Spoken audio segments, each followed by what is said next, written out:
শেখ হাসিনা কি ফ্যাসিস্ট? আর ফ্যাসিবাদ বলতেই বা কি বুঝায়? হাসিনা কি হিটলার বা মুসোলিনির সাথে তুল্য? শেখ হাসিনা যদি ফ্যাসিস্ট হয়ে থাকে তবে শেখ হাসিনার ফ্যাসিবাদের বৈশিষ্ট্যগুলোই বা কি? এই আলোচনাটা একাডেমিক। আমি আজকে সেই একাডেমিক আলোচনায় যাব না, সেটাই ইউটিউবে করা সম্ভব নয়। তবে আমরা ফ্যাসিবাদ সম্পর্কে একটা সাধারণ আলোচনা করব এবং হাসিনার শাসনের সাথে তা মিলিয়ে দেখব। ইতিহাসে ফ্যাসিজমকে প্রথম ডিফাইন করেছে মার্ক্সবাদীরা। এরপরে নানা দেশে ফ্যাসিবাদের উত্থান ঘটেছে, কোথাও তারা ক্ষমতায় গেছে, কোথাও যায়নি, তার চরিত্র বদলেছে। যে কোনো পলিটিক্যাল কনসেপ্টের জন্য এটা সত্যি। যেমন ধরেন, কিউবার সমাজতন্ত্র আর চীনের সমাজতন্ত্র এক নয়, ইরানের ইসলামী শাসন আর সৌদি আরবের ইসলামী শাসন এক নয়। মুশকিল হচ্ছে আমরা অপছন্দের শাসককে ফ্যাসিস্ট বলে আখ্যায়িত করি, কিন্তু ফ্যাসিবাদ একটা সুনির্দিষ্ট রাজনৈতিক টান। এটার বিরুদ্ধে লড়াইয়ের কৌশল ভিন্ন। এই উপমহাদেশের আমাদের আগের প্রজন্ম ফ্যাসিস্ট শাসন কখনো দেখেনি, সেটা তাদের সৌভাগ্য। আমরাও দেখিনি কখনো। আমরা তাই জানি না ফ্যাসিবাদকে ঠিক কিভাবে মোকাবেলা করতে হয়। ইউরোপ দেখেছে, তারা জানে কিভাবে ফ্যাসিবাদকে মোকাবেলা করতে হয়। তাই দ্বিতীয় বিশ্বযুদ্ধের পরে নানা মোড়কে নব্য ফ্যাসিবাদ ইউরোপে মাথা তুলতে চাইলেও সেটা ইউরোপের মাটিতে ভিত্তি তৈরি করতে পারেনি। স্বৈর শাসন আর ফ্যাসিবাদ এক জিনিস না। এই দুয়ের তফাৎ বুঝলে ফ্যাসিবাদ কেন ভয়ানক সেটা আমরা বুঝতে পারব। স্বৈর শাসনের কোনো আদর্শ থাকে না, এসেনশিয়াল না। ফ্যাসিবাদের আদর্শ থাকে। ফ্যাসিবাদ কোনো না কোনো আদর্শের দোহাই দিয়ে ক্ষমতায় আসে বা থাকে। সে তার আদর্শের প্রতিষ্ঠার জন্য তার সমস্ত দুঃশাসনকে বৈধতা দেয়। মার্কসিস্টদের মতে ফ্যাসিবাদের উত্থান হয় বিকশিত পুঁজিবাদের সংকটের সময়। এই কারণেই এরশাদ ছিল স্বৈরাচার, শেখ মুজিবও ছিল স্বৈরাচারী শাসক। কারণ পুঁজিবাদ যেহেতু বিকশিত হয়নি শেখ মুজিবের সময়, তাই শেখ মুজিবের শাসনকে ক্লাসিক অর্থে ফ্যাসিবাদ বলা মুশকিল। অথচ বাংলাদেশের বামদেরকে জিয়ার আমলকে ফ্যাসিবাদ বলতে দেখেছি। জিয়ার আমলে পুঁজিবাদী বিকাশ শুরু হয়েছিল। পুঁজিবাদের সংকটে পড়ার কোনো অবস্থায় জিয়ার আমলে ছিল না। তাই সে কালকে ফ্যাসিবাদ বলা যাবে কিনা তা আপনারাই ভেবে দেখুন। আপনারা তো বাম, আপনাদের ডেফিনেশনেই আপনারা দেখুন জিয়ার আমলে পুঁজিবাদের সংকট কোথায় ছিল, তাহলে ফ্যাসিবাদটা জন্মাবে কিভাবে? ফ্যাসিবাদকে বুঝতে হলে কিছু সাধারণ বৈশিষ্ট্য নিয়ে আলাপ করা যায়। সাম্প্রতিককালে আমেরিকায় ট্রাম্পের উত্থানের সময় ফ্যাসিবাদ সংক্রান্ত আলাপ আবার নতুন করে সামনে আসে। প্রশ্ন ওঠে, ট্রাম্প কি ফ্যাসিস্ট?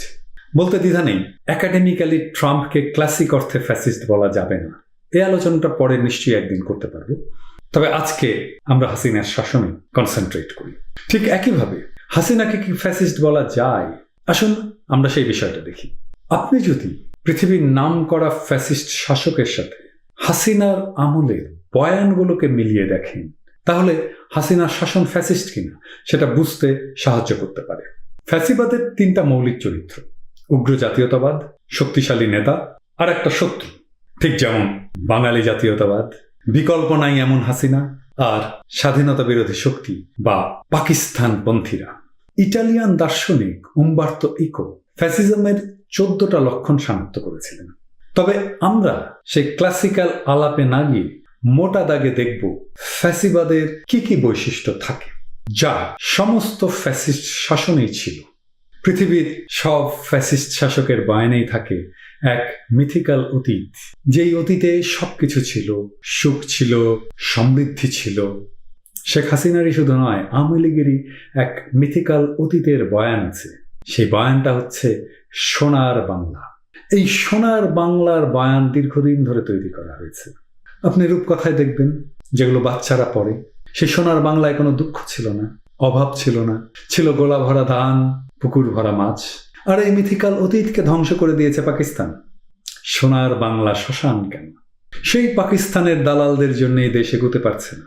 এই হচ্ছে প্রথম বয়ান। সব ফ্যাসিস্ট শাসকের ঠিক এমনি একটা বয়ান থাকে। মুসোলিনির ছিল রোমান সাম্রাজ্য, মোদির রামরাজত্ব। এই মিথিক্যাল অতীতের নস্টালজিয়া তৈরি করে সব ফ্যাসিস্ট শাসক। সব ফ্যাসিস্ট শাসকই তাদের নিজেদের জাতির ত্রাণকর্তা হিসেবে প্রতিষ্ঠা করে। সে নিজেই হয়ে ওঠে অতিরাষ্ট্র, যেই ব্যক্তির কোনো বিকল্প নাই। যতদিন তার হাতে দেশ, ততদিন পথ হারাবে না বাংলাদেশ। তার হাতেই বাংলাদেশ নিরাপদ। তার হাত ধরেই বাংলাদেশ বিশ্ব দরবারে জায়গা করে নেবে। তিনি এবং একমাত্র তিনিই এটা পারবেন। এক বা দ্বিতীয়, ওনার কোনো বিকল্প নাই। তিনি ছাড়া সব ধ্বংস হয়ে যাবে। কথাগুলো খুব চেনা লাগছে না? ফ্যাসিস্টরা তাদের সহিংস কর্মসূচি গোপন করে না। মুসোলিনিকে জিজ্ঞেস করা হয়েছিল, আপনার রাজনৈতিক প্রোগ্রাম কি? সে অবলীলায় উত্তর দিয়েছিল, ডেমোক্র্যাটদের হাড্ডি গুঁড়া করে দেওয়া। এইবার দেখেন তো শেখ হাসিনার এই কথাগুলো মেলে কিনা।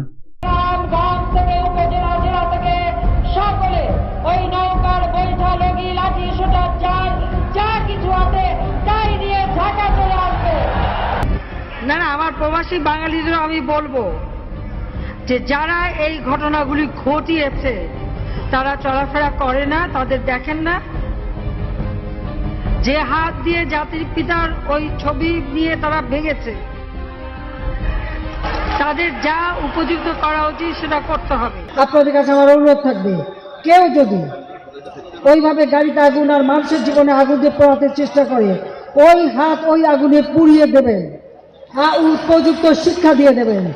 এরপরে ফ্যাসিস্ট শাসকেরা জাতিকে বিভক্ত করে। ইন্ডিয়াতে হিন্দু মুসলমান, জার্মানিতে হয়েছিল আর্য আর ইহুদি। বাংলাদেশের স্বাধীনতার পক্ষ বিপক্ষ, স্বাধীনতার বিপক্ষের শক্তি দেশের উন্নতি চায় না, তারা জঙ্গি, তারা দেশ বিরোধী, তাদের রাজনীতি করার অধিকার নেই, তারা পাকিস্তানে চলে যায়। আপনি যখন বিভক্ত করে দেবেন জাতিকে, তখন জাতিকে নিয়ন্ত্রণ করা সহজ। এরপরে শুরু হয় প্রোপাগান্ডা। সত্যের বিরুদ্ধে শুরু হয় ফ্যাসিস্টদের প্রচার। শেখ হাসিনার প্রোপাগান্ডার কথা মনে আছে? হাঙ্গেরির মতো রাষ্ট্র, পৃথিবীর প্রথম বিশ্বের একটি রাষ্ট্র এই ভ্যাকসিন পায়নি। ইউরোপিয়ান ইউনিয়নের সদস্যভুক্ত উন্নত রাষ্ট্র হাঙ্গেরি আমাদের কাছে অ্যাপিল করেছে 5,000 ভ্যাকসিনের।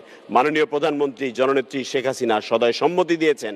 আমাদের এই স্টক থেকেই 5,000 ভ্যাকসিন আমরা আমাদের হাঙ্গেরির ভাই বন্ধুদের জন্য পাঠিয়ে দেবো মাননীয় স্পিকার। সেই দিন কোনো গোলাগুলি বা সেরকম কোনো ঘটনাই ঘটেনি। আপনি দেখেছেন যে গায়ে লাল রং লাগিয়ে পড়ে আছে, যখন পুলিশ যে ডাক দিচ্ছে উঠে দৌড় মারছে।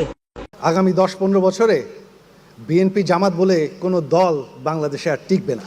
কতগুলো আর বলবো। শেখ হাসিনা দ্বিতীয় সৎ প্রধানমন্ত্রী, আর নোবেল প্রাইজের জন্য শর্টলিস্টেড হয়েছে। বাংলাদেশের উন্নয়নের জন্য নাকি পৃথিবীতে জয় জয়াকার। বিভিন্ন দেশের মন্ত্রীরা নাকি বাংলাদেশের মন্ত্রীর সাথে অ্যাপয়েন্টমেন্টের জন্য লাইন দিয়ে থাকে। এসব তো শুনেছেন। আর এর বাইরেও আছে, বিএনপি জামাতের বিরুদ্ধে নাকি মিথ্যা মামলা দেওয়া হয়নি, অথচ মৃত মানুষের নামে, জেলে থাকা মানুষের নামে, এমনকি বজ্রপাতের পরে বিএনপি নেতাদের নামে বোমাবাজির মামলা দেওয়া হয়েছে। এই যে দেখেন, আল জাজিরায় গহর রিজভির মতো একজন একাডেমিশিয়ান কিরকম মিথ্যাচার করে গেল। These were people who committed arson and killing in the months of January to March 2015. After that, they went underground. They hid. At the time of the election, they resurfaced. There were allegations, criminal charges against them. And so when they resurfaced, they were arrested. I just want to deal with some of the people you put criminal charges against in the opposition. You said that a man called Mintu Kumar Das, a Dhaka BNP leader, was charged with blocking a road in September 2018. The problem is he died in 2007. ফ্যাসিস্টরা সত্যকে আক্রমণ করে, কারণ সত্যই হচ্ছে গণতন্ত্রের চালিকা শক্তি। এই মিথ্যার আবহই তৈরি করে ফ্যাসিস্ট প্রোপাগান্ডা আর কনস্পিরেসি থিওরির উত্থান।